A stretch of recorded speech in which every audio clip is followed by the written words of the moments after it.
Hello everyone, how are you doing? This is MD Tech here with another quick tutorial. In today's tutorial, I'm going to show you guys how to go about installing and setting up the Canon PIXMA MX330 printer software on your Windows, Mac OS, or Linux computer. So this should hopefully be a pretty straightforward process here, guys. And without further ado, let's go ahead and jump right into it. So all you have to do is open up a web browser, and you want to search Google for Canon PIXMA MX330 support. Go ahead and search for that. And one of the best matches should come back with Canon support for PIXMA MX330. Go ahead and open that up. And then you want to scroll down on this page and select the software and driver section.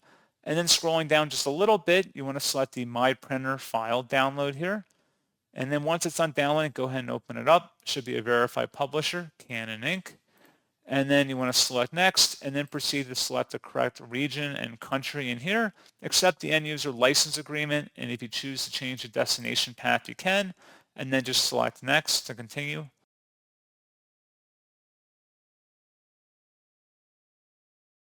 And then once that's done, you can create an optional desktop shortcut, which we're going to do. And if you happen to open up that shortcut, you can see there's different printer options in here. The most pressing one, if you're unable to connect to your printer, is the first one that says Diagnose and Repair Printer.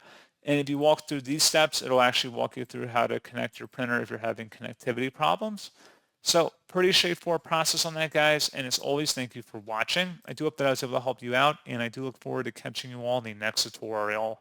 Goodbye.